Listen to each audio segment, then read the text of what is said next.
আসসালামু আলাইকুম প্রিয় শিক্ষার্থীরা, আশা করি সবাই ভালো আছো। আলহামদুলিল্লাহ আমিও ভালো আছি।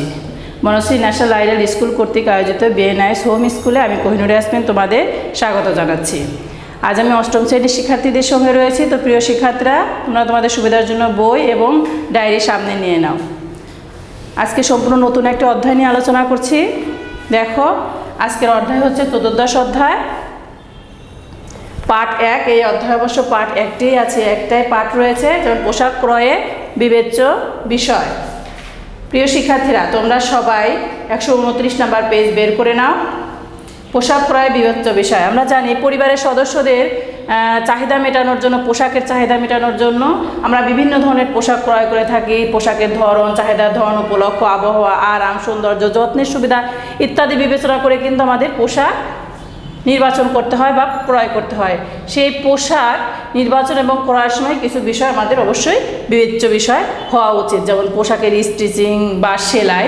অর্থাৎ আমরা যে পোশাকটা ক্রয় করব সেই পোশাকের স্টিচিং বা সেলাই, অর্থাৎ সেলাইটা কি হতে হবে, সেলাইটা অবশ্যই আমাদের দেখে শুনে বুঝে কিনতে হবে।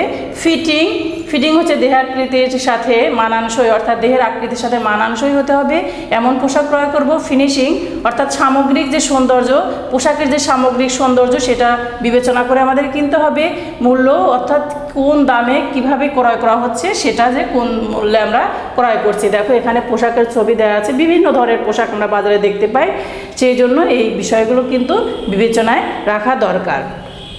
সো আমরা এই পোশাকের স্টিচিং, ফিনিশিং এবং মূল্য এগুলো সম্পর্কে আমরা কিভাবে এগুলো বুঝবো এবং এগুলো কীভাবে আমরা নির্ধারণ করবো, এগুলো সম্পর্কে আমরা এখন একটু আলোচনা করি।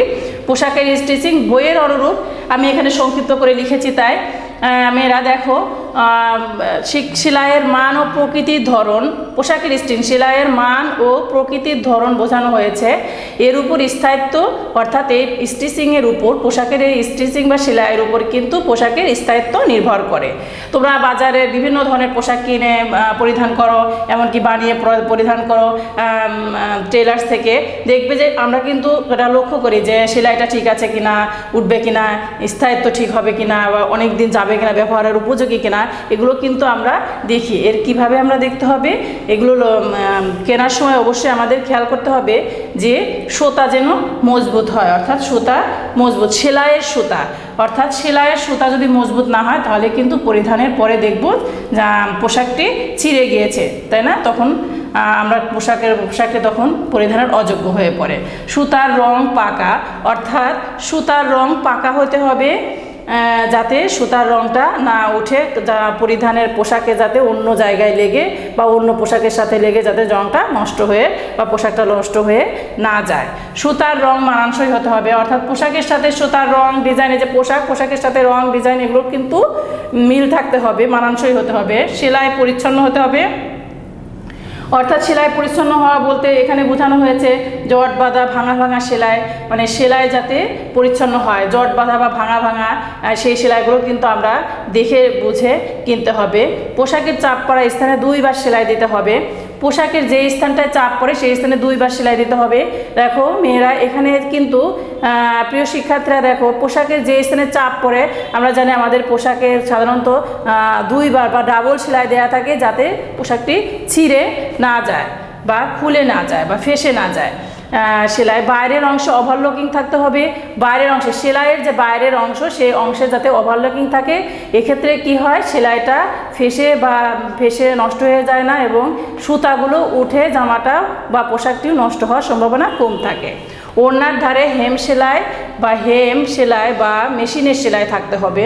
ওড়নার ধারে যাতে সুতাটা উঠে ওড়নাটা নষ্ট হয়ে না যায়, সেক্ষেত্রে হাতে দিয়ে তৈরি হয় হেম সেলাই, সেই হেম সেলাই কিংবা মেশিনের সেলাই দেওয়া প্রয়োজন বা থাকতে হবে।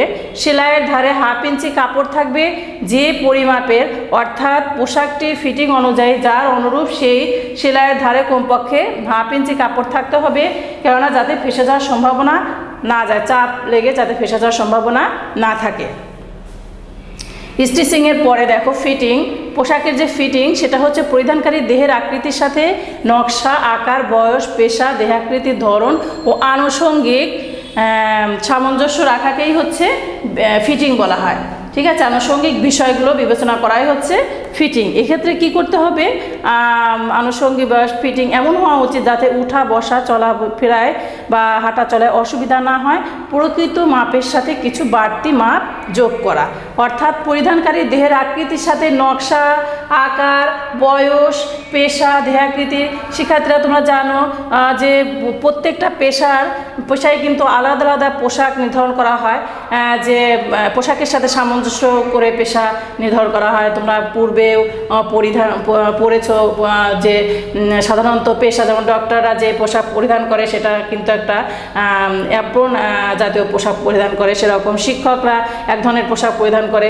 যারা হচ্ছে পুলিশ বা আর্মি, বিডিআর, এরাও কিন্তু বিভিন্ন ধরনের পোশাকের ধরন আর দেহাকৃতির ধরন, মানে দেহের আকৃতির সাথে ধরন, মোটা, শুকনা, খরবাকায়, বিভিন্ন ধরনের লম্বা, খাটো দেহাকৃতির ধরন এবং আনুষঙ্গিক ফিটিং এমন হওয়া উচিত যাতে উঠা বসা এবং চলাফেরায় বা বসতে অসুবিধা না হয়। অর্থাৎ প্রকৃত মাপ, যেটা পরিধানকারীর প্রকৃত মাপের সাথে বা কিছু বাড়তি মাপ যোগ করা হয়, মানে বাড়তি অংশ থাকা দরকার। ফিনিশিং, পোশাকের ফিনিশিং বলতে সেলাইয়ের মান, নকশার উপযুক্ততা, ফিটিং ইত্যাদি সমন্বিত অবস্থাকে বোঝায়। অর্থাৎ সেলাইয়ের মান, এই পোশাকের সেলাইটা কেমন হলো, নকশা কেমন হলো, ফিটিং ঠিকমতো হয়েছে কিনা, এই সমন্বিত অবস্থাকে আমরা কি বলছি, ফিনিশিং বলছি। মানে পোশাকটা কিন্তু ব্যবহারের উপযোগী হয়ে গিয়েছে, কিন্তু সেখানে কি হতে হবে, ফিনিশিংয়ের মূল্যায়নের জন্য পোশাকে সংযোজিত লেবেল নির্ধারণ করতে হবে। যেন লেবেলে তোমরা দেখবে বাজার থেকে আমরা যে পোশাক পরিধান করি সেখানে কখনো পিঠের কাছে, কখনো নিচের অংশে ভিতরে লেবেল থাকে, সেই লেবেল সংযুক্ত লেবেল থাকে, সেই লেবেলে কি থাকে, মূল্য দেয়া থাকে, সাইজ দেয়া থাকে, যত্ন দেয়া থাকে, কোন কাপড়ের তৈরি, কিভাবে যত্ন করতে হবে, এইগুলো কিন্তু সংযোজন করতে হবে এবং পর্যবেক্ষণ করতে হবে যে ফিনিশিংটা ঠিকমতো হয়েছে কিনা এবং এই জিনিসগুলো নির্ধারণ করা হয়েছে কিনা। মূল্য, দেখো শিক্ষার্থীরা, মূল্য, আমরা বাজারে বিভিন্ন ধরনের পোশাক দেখতে পাই, বিভিন্ন ধরনের পোশাক, বিভিন্ন তন্তুর পোশাক দেখতে পাই। সেক্ষেত্রে কি করতে হবে, একটি পরিবারের নির্ধারিত বাজেট, অর্থাৎ একটি পরিবারের যে সদস্য সংখ্যা, পরিবারের আয়, তার উপর কিন্তু বাজেট নির্ধারণ করা হয়। কেউ 5,000 টাকার ড্রেসও কিনতে পারে, কেউ 1,000 টাকার ড্রেসও কিনতে পারে, কেউ 500 টাকার ড্রেসের মধ্যেও কিন্তু পাওয়া যায়। তাহলে পোশাকে নির্ধারিত বাজেট, আমার পরিবারের বাজেট কত সেটা কিন্তু নির্ধারণ করতে হবে। তথ্য যাচাই করতে হবে। তথ্য যাচাই বলতে বোঝানো হয়েছে, প্রিয় শিক্ষার্থীরা, যে তথ্যটা এমন যে কোন বাজারে বা কোন দোকানে গেলে আমি হচ্ছে সুন্দর পোশাক পরে কিনতে পারবো বা অনেক পোশাকের মধ্যে আমি বাছাই করতে পারবো। আমি বিভিন্ন ধরনের পরিচিত এবং বন্ধুবান্ধব তাদের মধ্য থেকে আমি কিন্তু তথ্য আমরা যাচাই করতে পারি।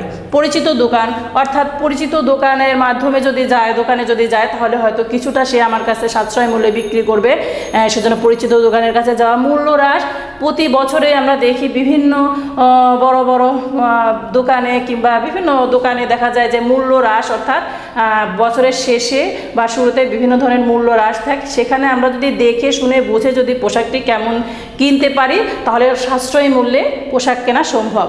কম ভিড়, শিক্ষার্থীরা তোমরা জানো যে ঈদ এবং বিভিন্ন পূজা পার্বণে কিন্তু বাজারে অনেক ভিড় থাকে। সেই ভিড়ের মধ্যে পোশাক কেনাকাটা করলে কিন্তু পোশাক কি হবে না, আমরা ঠিকমতো পোশাকের মান যাচাই করতে পারবো না এবং অধিক মূল্যে পোশাক ক্রয় করার সম্ভাবনা থাকে বা ঠকে যাওয়ার সম্ভাবনা থাকে।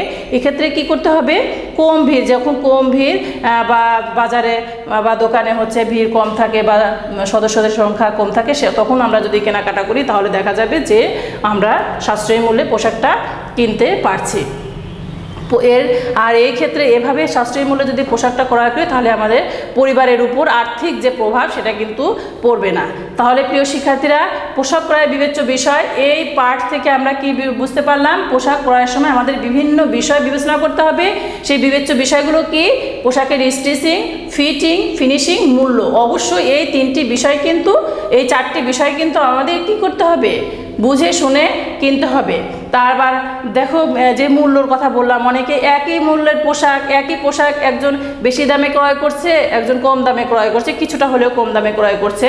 বিভিন্ন ধরনের ফিক্সড প্রাইস বা নির্ধারিত মূল্যের যে দোকানগুলো আমাদের দেশে এগুলো তুলনামূলকভাবে কম, কিন্তু ক্রয়ের সময় দরদাম করতে হয়। দরদাম করে এবং বিভিন্ন পরিচিতির মাধ্যমে যদি তথ্য নিয়ে যদি আমরা এই পোশাকগুলো কিনতে পারি এবং এই ফিটিং মূল্য এগুলো যদি আমরা নির্ধারণ করে কিনতে পারি, তাহলে আমরা সাশ্রয়ী মূল্যে পোশাক পরিধান করে আমাদের পরিবারের সদস্যদের পোশাকের চাহিদা পূরণ করতে পারবো। তো প্রিয় শিক্ষার্থীরা, এই বিষয় সম্পর্কে যদি তোমাদের বুঝতে অসুবিধা হয়, তোমরা এখানে আমার ফোন নাম্বার এবং মোবাইল নাম, ফেসবুক আইডি এবং মোবাইল নাম্বার দেওয়া আছে, আমাকে ফোন করলে আমি সমস্যার সমাধানের চেষ্টা করব। তোমরা যখন বাজারে কেনাকাটা করবে তখন এই বিষয়গুলোর প্রতি লক্ষ্য রেখে কেনাকাটা করবে, তাহলে দেখবে ঠকে যাওয়ার সম্ভাবনা কম থাকে। তো প্রিয় শিক্ষার্থীরা, আজ এ পর্যন্তই। সবাই ভালো থেকো, সুস্থ থেকো। আল্লাহ হাফেজ।